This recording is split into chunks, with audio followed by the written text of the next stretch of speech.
किस तरह की मुश्किलों से घिरा है चंद्रयान-3?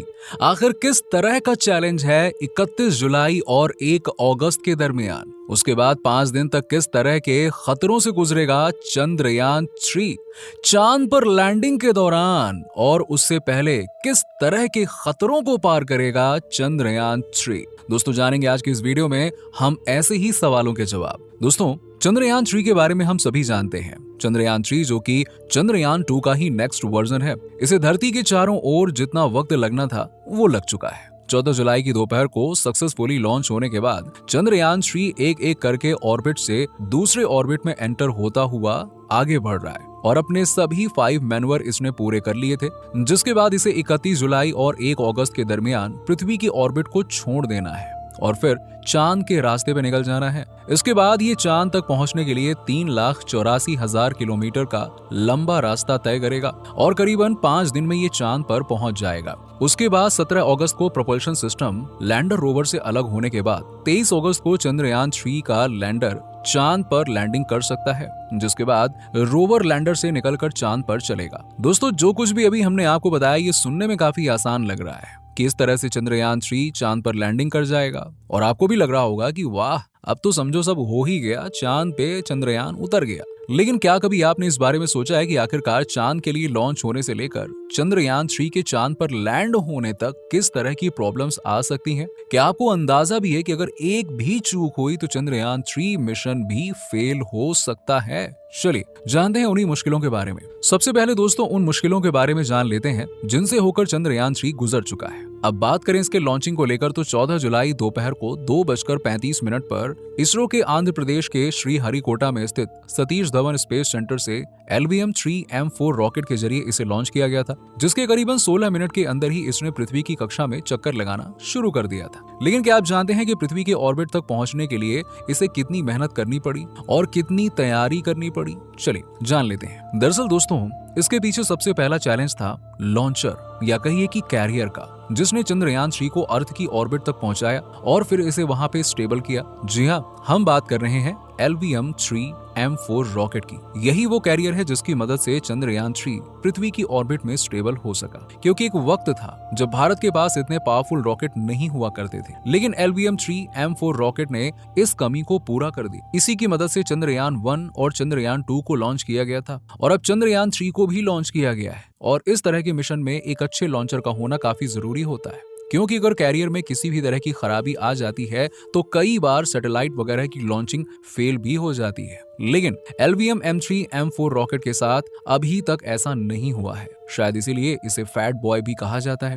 चलिए दोस्तों, अब बात करते हैं चंद्रयान-3 के मैनवर पूरा करने की। क्यों उस दौरान भी दोस्तों चंद्रयान-3 कई तरह के रिस्क से होकर गुजरा था, और एक बार नहीं बल्कि कई बार। क्योंकि 14 तारीख को जब इसने पृथ्वी के चारों ओर चक्कर लगाने शुरू कर दिए थे, तो उसके बाद पहली बार 15 जुलाई को इसका पहला मैनवर पूरा किया गया था। इस मैनवर को पूरा करने के लिए जब चंद्रयान-3 पृथ्वी के सबसे करीब पहुंचा था तो इसके इंजन को कुछ देर के लिए स्टार्ट किया गया था, जिसके बाद चंद्रयान-3 मैनवर पूरा करते हुए पहली ऑर्बिट में दाखिल हुआ था। इसके बाद फिर 17 जुलाई को, 18 जुलाई को, 20 जुलाई को और आखिर में 25 जुलाई को ऐसा ही किया गया। और इस तरह सही वक्त पर, सही दूरी पर और सही कैलकुलेशंस के साथ 5 बार इसके इंजन को स्टार्ट किया गया और 5 मैनवर पूरे किए गए। अब इस दौरान दोस्तों रिस्क की बात ये थी कि चंद्रयान-3 के इंजन में अगर किसी तरह की प्रॉब्लम आती है तो मिशन शुरू होने से पहले ही खत्म हो जाता, क्योंकि जिस तकनीक से इसे चांद पर भेजा जाना है उसमें चंद्रयान-3 का पृथ्वी की कक्षा में पहले से एक स्पीड पकड़ना बहुत जरूरी होता है। अब आपको बता दें कि अर्थ की ऑर्बिट को छोड़ने के लिए इसका 40,320 किलोमीटर प्रति घंटे की स्पीड पकड़ना काफी जरूरी है, और ये स्पीड इसलिए भी जरूरी है क्योंकि इसी स्पीड पर चंद्रयान-3 5 से 6 अगस्त के बीच में चांद के करीब से भी गुजरेगा। और ये वक्त इसलिए भी अहम होगा क्योंकि इसी दौरान चांद का सूरज की तरफ वाला हिस्सा चंद्रयान-3 की तरफ होगा, जिस वजह से चंद्रयान-3 के साथ कनेक्शन बनाए रखने में आसानी हो। और क्या मुश्किलें आ सकती हैं 5 और 6 अगस्त के दरमियान, ये हम कुछ देर में जानेंगे। लेकिन उससे पहले चंद्रयान-3 फिलहाल पृथ्वी की ऑर्बिट में किस तरह की मुश्किलों से गुजर रहा है और पृथ्वी की ऑर्बिट छोड़ने के बाद चांद की तरफ सफर करते हुए इसके सामने किस तरह की मुश्किलें आएंगी, ये जान लेते हैं। फिलहाल की बात करें दोस्तों तो चंद्रयान-3 जब पृथ्वी की कक्षा में चक्कर लगा रहा है तब इसके सामने चैलेंज ये है कि ये सेफली पृथ्वी के चक्कर लगाता रहे। अब आप सोच रहे होंगे कि आखिरकार स्पेस में किस तरह का खतरा हो सकता है। चलिए ये भी जान लेते हैं। दोस्तों, दुनिया भर में बड़े बड़े देशों से लेकर बहुत से छोटे छोटे देश बहुत से सैटेलाइट्स लॉन्च करते रहते हैं। इसके अलावा पहले से ही बहुत से देशों के सैटेलाइट्स पृथ्वी के चारों ओर चक्कर काट रहे हैं। यही नहीं, बहुत से सैटेलाइट्स ऐसे भी हैं जिनका अब किसी भी तरह का कोई यूज ही नहीं है एक समय के बाद, क्योंकि अब वो यूजलेस हो चुके थे। लेकिन आपको बता दें कि वो सैटेलाइट्स अब भी पृथ्वी के चारों ओर घूमते रहते हैं। इसके अलावा बहुत सा स्पेस कचरा भी पृथ्वी के चारों ओर घूमता रहता है। ऐसे में खतरा ये होता है कि किसी सैटेलाइट से या फिर किसी अंतरिक्ष कचरे से चंद्रयान 3 टकरा न जाए, क्योंकि पृथ्वी के चारों ओर इस समय 7,700 से भी ज्यादा एक्टिव सैटेलाइट्स चक्कर काट रहे हैं और कई गुना हजारों की संख्या में बहुत से पुराने सैटेलाइट्स का कचरा भी स्पेस में मौजूद है। इसके अलावा सोलार फ्लेयर्स, रेडिएशन और सोलार स्टॉर्म का भी स्पेस में खतरा बना रहता है, जिनका सामना चंद्रयान 3 करता है। ये ठीक उसी तरह से है दोस्तों, जिस तरह से किसी रोड पर किसी व्हीकल को उल्टी दिशा में ले जाया जाए तो उसके एक्सीडेंट होने का खतरा काफी ज्यादा रहता है। इसके अलावा जैसे कि हमने आपको बताया कि पृथ्वी की कक्षा को छोड़ने के लिए चंद्रयान 3 के लिए जरूरी ये है कि वो 40,320 किलोमीटर प्रति घंटा या इससे ज्यादा की रफ्तार तक पहुंच सके, जिससे कि ये पृथ्वी के ऑर्बिट को पार कर सके और फिर उस समय तक चांद पर पहुंच सके जब चंद्रमा और पृथ्वी एक लाइन में हो। ऐसा इसलिए जरूरी है क्योंकि अगर चंद्रयान 3 उस समय चांद के नजदीक से नहीं गुजरता है तो ये स्पेस में सीधा चला जाएगा। यस, और अगर समय पर चांद के करीब से गुजरता है तो उस समय इसकी रफ्तार 40,320 किलोमीटर प्रति घंटा होगी। ऐसे में कोशिश ये की जाएगी कि इसकी रफ्तार को कम किया जाए ताकि चांद की ग्रेविटी इसे पकड़ सके। अगर रफ्तार ज्यादा हुई तो ये चांद की ग्रेविटी से दूर चला जाएगा, क्योंकि चंद्रयान 3 को चांद की ग्रेविटी में डालना भी वाकई में एक चैलेंजिंग काम होता है। अगर ऐसा नहीं होता है, यानी कि चांद की ग्रेविटी इसे नहीं पकड़ पाती है, तो चंद्रयान 3 स्पेस में सीधा चला जाता जाएगा और फिर क्या, मिशन फेल हो जाएगा। बस इसीलिए ये देखना बहुत जरूरी है कि चांद की ग्रेविटी उसे अपने कब्जे में ले ले। लेकिन इससे पहले जिस तरह के स्पेस खतरों से स्पेस में मौजूद कचरे, सोलार फ्लेयर्स, रेडिएशन और सोलार स्टॉर्म्स वगैरह वगैरह से चंद्रयान 3 फिलहाल बचा हुआ है। इसी तरह के खतरों से इसे 31 जुलाई और 1 अगस्त के बीच पृथ्वी की ऑर्बिट छोड़ने के बाद भी बचना होगा,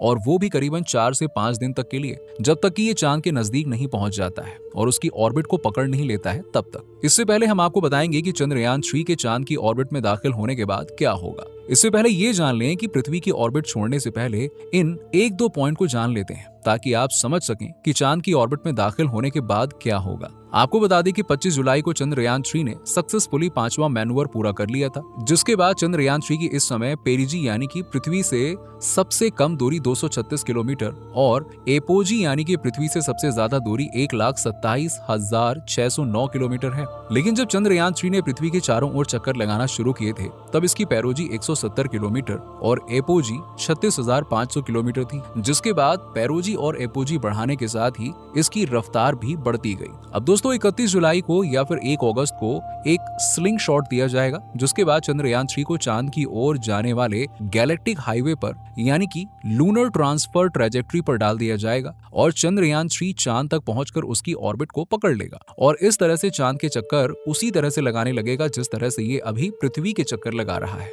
तो दोस्तों, ये थी चंद्रयान 3 से जुड़ी मुश्किलें जिनका सामना चंद्रयान 3 कर रहा है और भविष्य में भी करने वाला है। आपको वीडियो कैसी लगी नीचे हमें कमेंट सेक्शन में कमेंट करके जरूर बताइएगा। वीडियो पसंद आई हो तो वीडियो को लाइक करें और चैनल को सब्सक्राइब करना ना भूलें और साथ में बेल आइकन को भी प्रेस कर लें ताकि आपको आने वाली वीडियोस के नोटिफिकेशन मिल सके। मिलते हैं आपसे अगले वीडियो में, तब तक के लिए टाटा बाय बाय।